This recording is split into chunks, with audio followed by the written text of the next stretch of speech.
Welcome. I'd like to thank you for joining us here in our Cranberry, New Jersey studios in the Physicians Education Resource Home Office. I'm Phil Talamo, I'm president of PER. We have a great panel here today.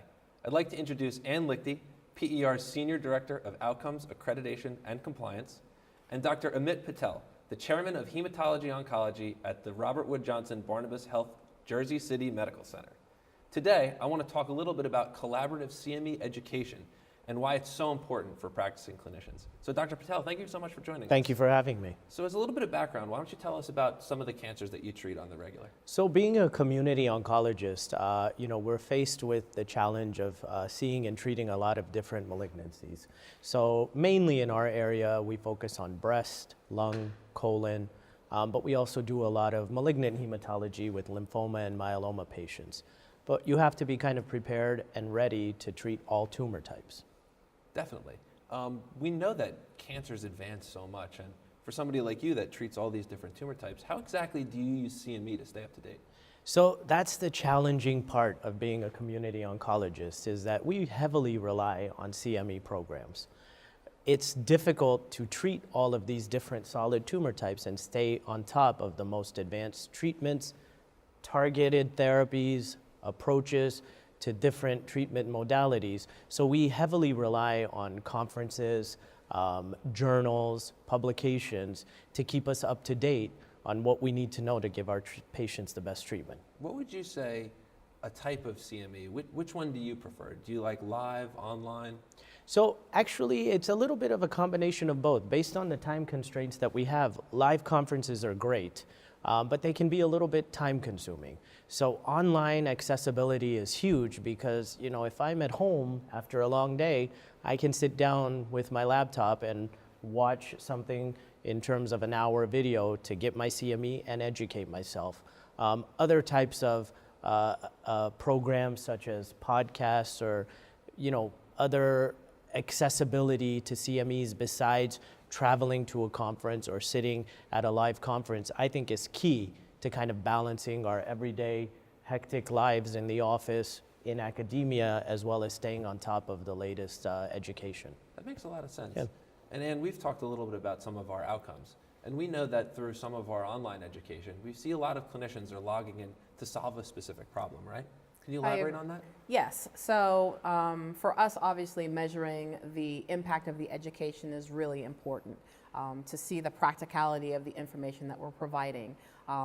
So when you're logging on to participate in an activity, does that sort of match your trend too? You're using those online cases that we're providing as educators to solve a particular problem in practice? Absolutely, and sometimes I think that's what we're looking for, is being in community oncology, we don't have the interactions available to have a tumor board or a conference to discuss amongst our colleagues the best treatment plan. So those rare cases or those difficult to treat patients are what we're actually looking for when we're logging in and seeing these different case scenarios.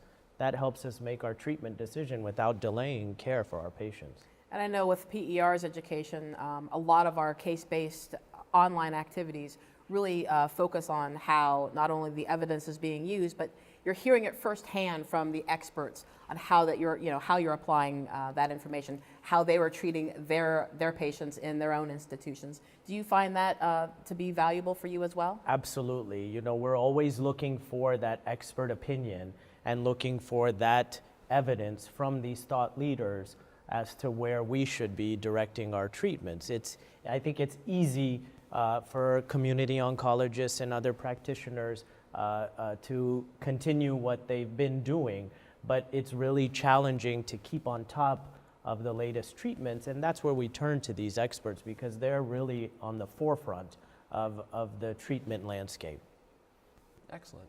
So let's use a little bit of a real-world example. Sure. So looking at the different tumors that have advanced, something like lung cancer, sure, we've seen a dramatic number of approvals and a lot of different classes of therapy. Why don't you tell us a little bit about some of those advancements and how they're being studied in the community, and how are they using this information? Sure. So I think that is a great example of how challenging it can be to stay on top of the latest treatment. With lung cancer, particularly in the metastatic setting, we have had an explosion of new treatments available, and mainly it's having to do with profiling these tumors, looking at driver mutations, targeted therapies, such as immunotherapy, which has recently been the most advanced approval for these treatment options. We have targeted therapies that are looked at as well, mutational therapies. So I think that challenge is huge for oncologists, because in the community, we need to know when to test, how to test, meaning different lab companies or testing modalities are out there, so we need to know which ones are the right ones to use, the most efficient ones to use, and how to sequence these treatments. And that's kind of where you have to really be out there actively looking for this education, actively seeking what the treatment path should be for your patient. And I think that's a great example, because there is confusion now because we have all of these new treatments available. Right. So how about can you think of a specific situation where either you or somebody on your team was faced with a challenge like this? Sure. I mean, we have a lot of them, but most recently, one that comes to mind is a patient that actually had multiple mutations or the tumor profiling positive for these targeted therapies. So the challenge became when to sequence the therapy, what to start with.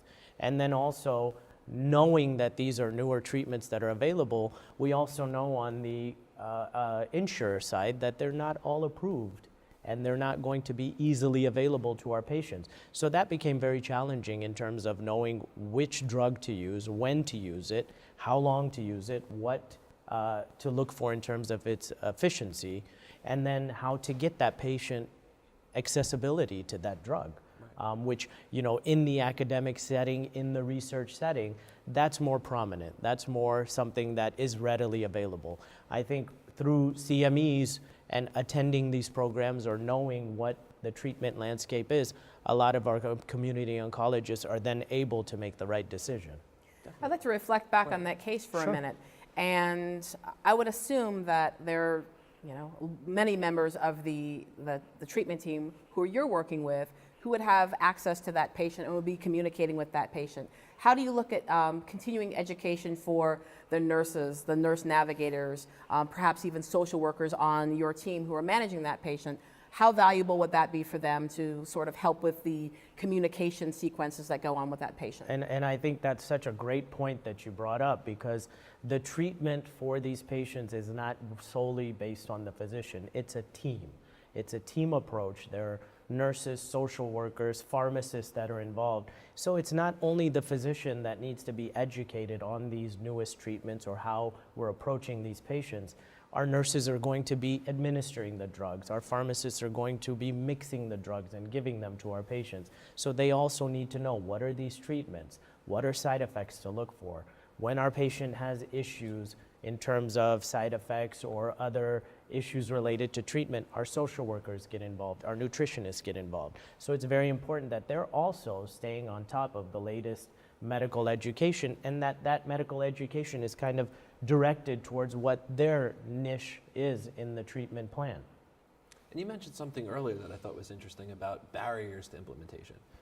We see that too in a lot of the design that we've done. I know, Anne, when we look at some of our outcomes reports, a lot of times there are things about getting prior authorization or getting insurance coverage, or even getting other members of the team involved, like a pathologist. They say they don't have control over the pathology yet.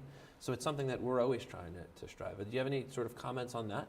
Well, I think, it again, having to deal with treating the patient as a team, it's very important that we stress that every member of our team keeps on top of the medical knowledge that they need to know in terms of education.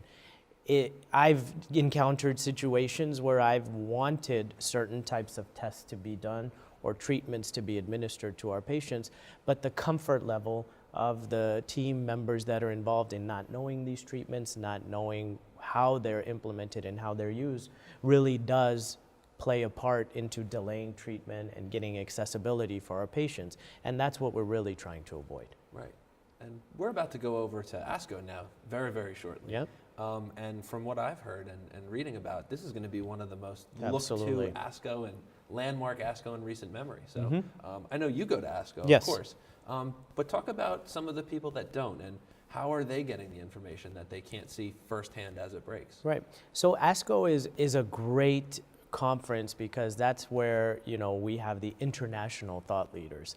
It's very time consuming because it's over multiple days, including weekdays. So the challenge becomes allotting time for that, which a lot of community practices and oncologists cannot do.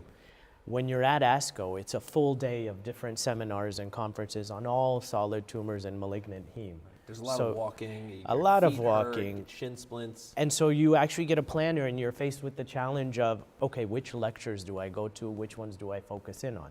If you treat a lot of different malignancies, you really can't stretch yourself and go to all of these seminars. So that's where it becomes important that I think for the community practices, community oncologists, continuing medical education in terms of a smaller conference or highlights of these larger conference is where they're going to be actually getting and gaining the most knowledge that they need to. ASCO is great, and I think everyone needs to try to attend, but then you are faced with the challenge of if you just go to all of the conferences on breast, what happens when you don't attend the conferences on lung and something breakthrough is included in that? Right. So why don't you talk a little bit about, Anne, how we design our education to really capture this impact? So I think that, you know, one of the hallmarks of our education is to be able to work with the preeminent oncologists to distill all of that information that comes out of ASCO, that comes out of ASH. Often on site at ASCO. Correct. Often on site as we're filming these experts and getting their take-home messages, how this will impact your clinical practice. What are the most important things that you're going to need to know in the community, and framing continuing education activities around that, so that somebody like you who is going to ASCO and juggling a very challenging schedule can really have that information distilled at a glance easily in CME activities for you. I think that's great. So let's shift gears a little bit, and this is a good segue into technology, right? We know that these larger hospitals they're buying up private practices. Sure. We're working closer with ACOs. We see healthcare reform and different aspects of it and how it's going to continue to roll out over the next few months change. So how is practicing medicine different in this sort of environment than it was, and how can CME really help advance care in that? Well, I think that is a great point because these larger institutions, that presents an opportunity for a collaborative effort between continuing medical education programs and these larger institutions, which can readily make these programs available for a lot of the community, which was not something that we saw even 5 years ago. Larger institutions have more accessibility to different specialists, including oncologists that are part of the team approach. And I think that's really where a focus should be in terms of adding and starting that collaborative effort to get those CME programs, like you mentioned, Anne, for the community oncologists focused and very driven and oriented towards exactly what they need to know and not having to sit through long conferences for multiple days. Right, I agree. What are your thoughts on this? So providing education at the point of care, which is really what you're talking about here, how do you look at grand rounds or tumor boards, which is obviously CME that you receive in your institution, to sort of help address gaps in care, certain clinical challenges that come up in your day-to-day setting? So I think CMEs it's not just going to a conference and filling out a piece of paper or logging in online and being able to get your CMEs. I think specific areas of medical care that need to be focused on is where we need to be orienting our topics in terms of grand rounds and tumor boards. I think it's a great discussion to be talking about a patient or a case that's challenging, but I also think that the discussions need to include the latest treatments, breakthrough treatments, and where our treatment landscape is changing. And I think that's where grand rounds and tumor boards historically have been, where you're going to get the most turnout in terms of physicians, healthcare practitioners, everyone involved in the team care of the patient. They're going to be attending that because it's built into part of the day. They don't have to make an extra effort to travel somewhere or to make time in their schedule. It's actually held in the hospital. It's easy accessibility. it becomes very easy for everyone to attend and to start those types of conferences. And so I think it's really vitally important for providers like PER to really be partnering with institutions to align the education that we provide that's outside of your point of practice with what you're already doing at the point of care. Agreed. I think PER has a great focus because they have a wide topic selection, and every approach in terms of treatment planning for these patients is looked at, and clinicians, healthcare practitioners are educated on that. Whereas with grand rounds or with tumor boards, it's usually physician driven. We're not really focusing on nurses, pharmacists, pathologists, etc., in terms of educating everyone on what they need to know about these treatment breakthroughs or latest research. So shifting gears again, let's talk a little bit about technology. Sure.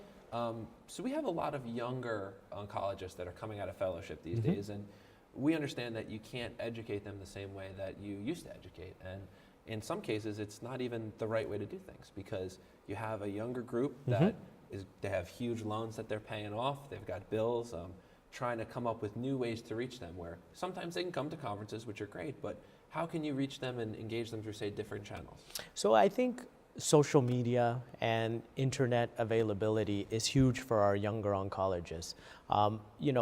More of the journals and publications are geared towards our practitioners that have experience for years in this area. Our younger oncologists have always had accessibility to everything via a smartphone or a tablet.